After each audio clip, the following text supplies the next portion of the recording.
Mazmur 149 ayat 4, demikian firman Tuhan. Sebab Tuhan berkenan kepada umat-Nya, Ia memahkotai orang-orang yang rendah hati dengan keselamatan. Sebab Tuhan berkenan kepada umat-Nya, Ia memahkotai orang-orang yang rendah hati dengan keselamatan.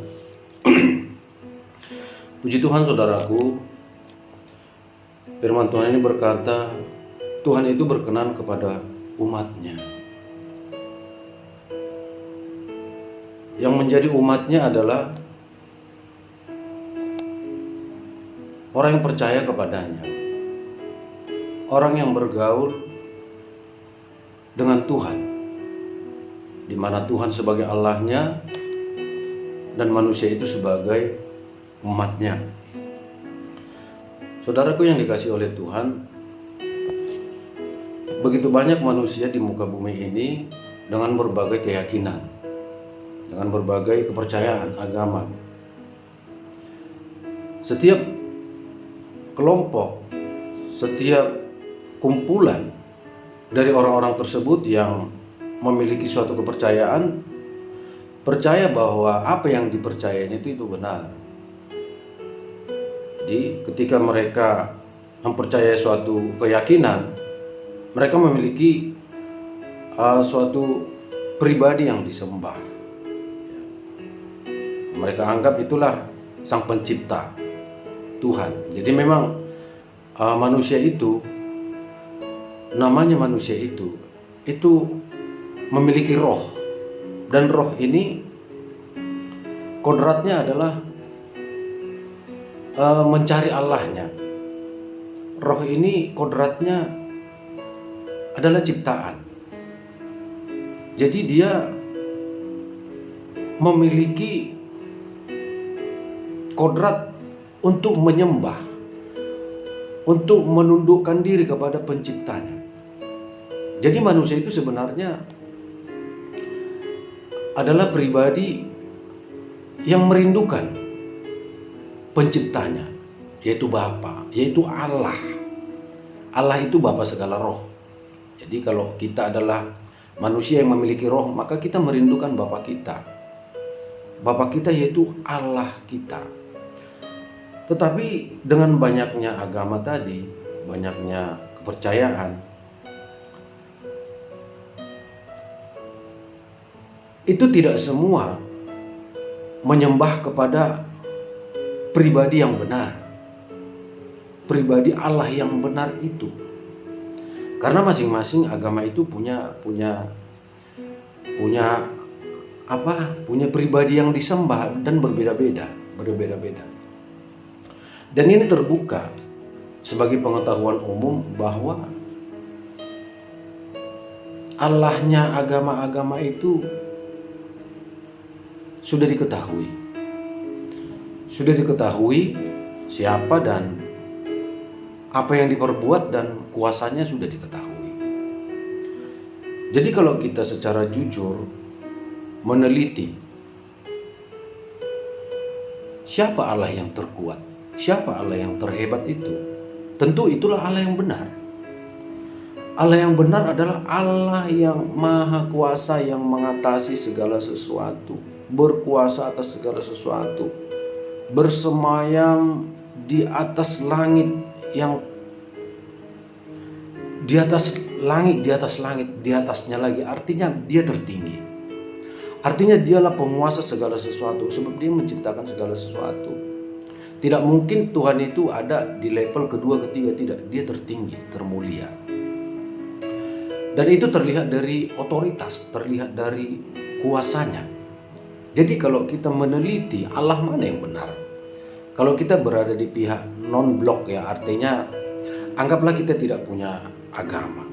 Kita coba meneliti dulu. Kita tidak berada pada suatu agama tertentu. Kita coba meneliti saja. Kita coba meneliti Allah mana yang terhebat dari semua agama yang kita tahu. Karena pengetahuan ini kan sudah terbuka. Sudah Allah agamanya ini siapa, yang disembah ini siapa, disembah ini siapa, disembah ini siapa.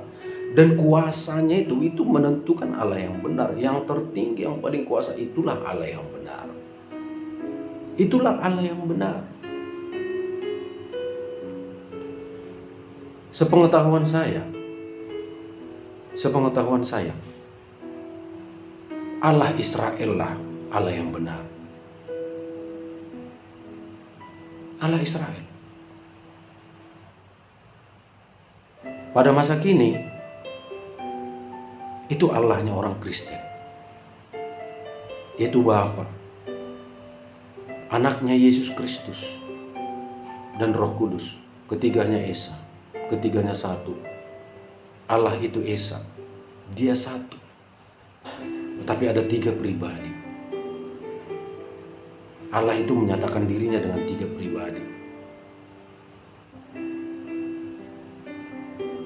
Coba kita uji dulu. Dulu ketika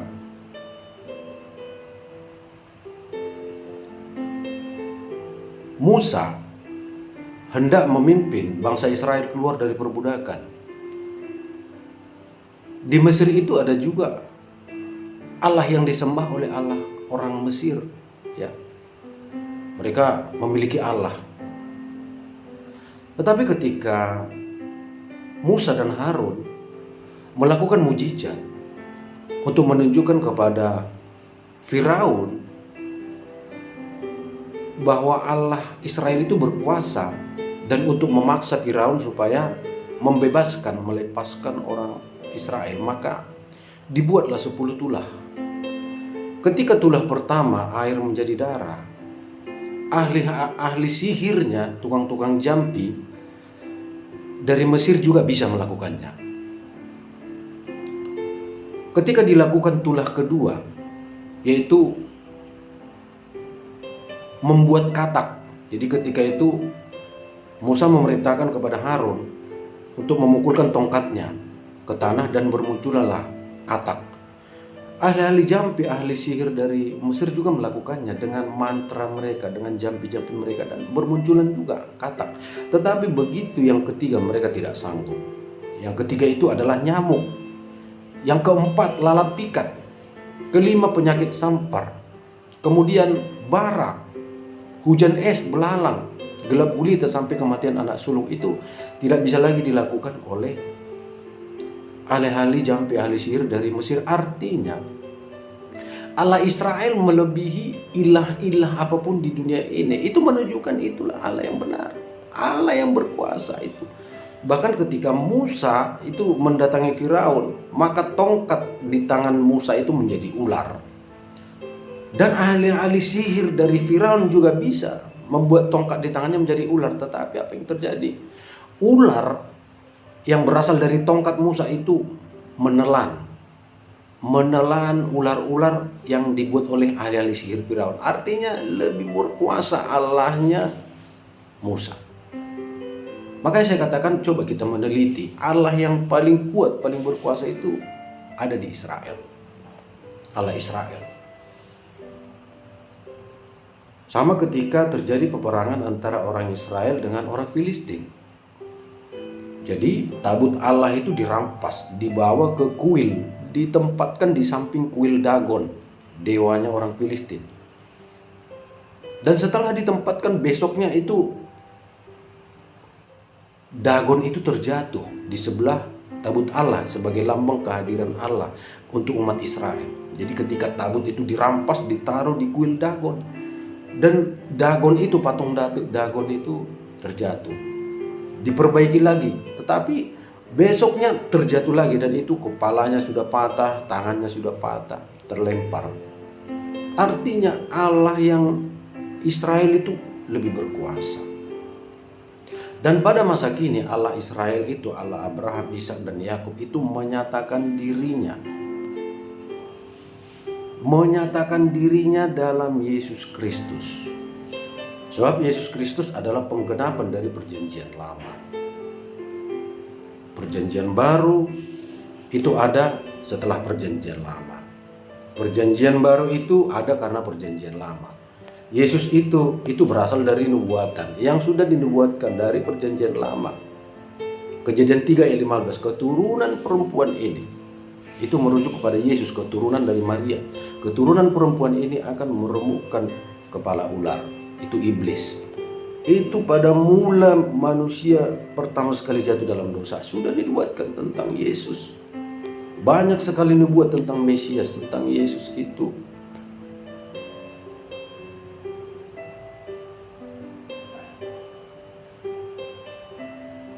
Jadi saudaraku, di zaman sekarang ini hanya dalam nama Yesus orang yang sembuh, orang yang sakit sembuh, lumpuh sembuh, orang yang mati dibangkitkan. Sebab dalam firman Tuhan Filipi ayat 2, Filipi 2 ayat 10, dalam nama Yesus bertekuk lutut segala yang di langit, di bumi, di bawah bumi, dalam nama Yesus. Dan kita bisa lihat sekarang, coba lihat di YouTube, di siaran-siaran, di ibadah-ibadah, dalam nama Yesus orang sembuh. Yang tuli mendengar, yang buta melihat, yang bisu berbicara, yang lumpuh berjalan. Itu terbuka, tidak bisa dipungkiri, itu fakta. Orang yang meninggal bangkit banyak melakukan. Smith Wigglesworth itu membangkitkan 20 orang mati. Dalam pelayanannya, kurun waktu 40 tahun, ada 20 orang bangkit. Belum lagi yang banyak sekali yang sakit disembuhkan. Itu dengan nama Yesus, dan mereka mengakui, saya tidak punya kuasa, saya tidak punya kemampuan. Nama Yesus yang membangkitkan dia, seperti yang dikatakan oleh Petrus. Nama Yesus itu yang menyembuhkan. Jadi terbukti Allah yang benar itu Allah Israel. Pada masa kini Yesus Kristus. Kembali ke firman Tuhan tadi, sebab Tuhan berkenan kepada umatnya. Siapa umatnya? Kita yang percaya kepada Allah Israel, Allah Abraham, Ishak dan Yakub, yaitu Yesus Kristus yang menjadi manusia, menebus dosa umat manusia. Itulah yang menjadi umat Tuhan yang percaya kepada Yesus, Allah yang benar. Ia memahkotai orang-orang yang rendah hati dengan keselamatan. Yang menjadi umat Tuhan itu adalah orang-orang yang rendah hati, saudaraku. Orang-orang yang rendah hati. Untuk percaya kepada Yesus itu butuh kerendahan hati. Kalau Anda tinggi hati, penuh dengan umpatan, cemooh, hati saudara sudah terpengaruh, sudah tercemari, sulit untuk mengakui Yesus sebagai Tuhan. Tapi jika saudara memiliki kerendahan hati, saudara akan mampu untuk mengakuinya sebagai Tuhan. Sebab hanya orang yang rendah hati yang mampu menerima Yesus itu sebagai Tuhan dan Juru Selamat. Orang yang keras hati itu akan sulit.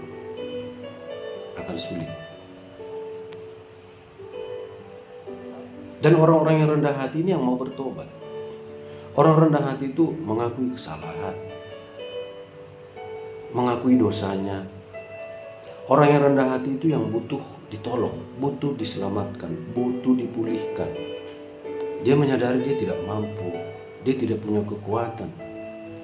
Dia butuh Tuhan, dia butuh penolong. Maka dikatakan Tuhan memahkotai orang-orang yang rendah hati dengan keselamatan. Orang yang rendah hati, umat-umat Tuhan itu dimahkotai dengan keselamatan. Keselamatan dari Tuhan telah menyertainya, baik dia masih hidup di dunia, Tuhan menyertai melindungi, baik dia sudah meninggal, Tuhan akan menyelamatkan dia, menempatkannya di dalam surga. Selamat di dunia, selamat di surga. Tuhan berkenan kepada umatnya. Ia memahkotai orang-orang yang rendah hati dengan keselamatan. Kita umat Tuhan, kita percaya kepada Allah yang benar dalam Kristus Yesus. Kita percaya kepada Kristus, kita dibenarkan, kita diselamatkan. Orang-orang yang rendah hati dimahkotai dengan keselamatan. Orang yang mau berubah, orang yang mau memuji Tuhan itu orang-orang yang rendah hati. Orang yang keras hati itu susah bersyukur, susah mengakui salah, susah memuji Tuhan, susah. Tapi orang yang rendah hati mengakui kelemahan, mengakui kesalahannya, berharap kepada Tuhan, bersandar kepada Tuhan, takut berbuat salah, takut berbuat dosa, itu orang rendah hati. Tapi orang-orang angkuh, orang-orang sombong, orang yang keras hati, dia tidak peduli. Dia menganggap Allah itu tidak ada, mungkin tidak melihat, atau Allah itu kompromi. Dia nggak peduli firman, dia nggak peduli kebenaran. Tetapi orang yang rendah hati itu memperhatikan firman. Dia takut akan Tuhan. Dan sebagai upahnya, keselamatan dari Tuhan menjadi milik bagiannya. Dia menjadi pribadi yang diperhatikan Tuhan, dilindungi, diberkati, diselamatkan oleh Tuhan.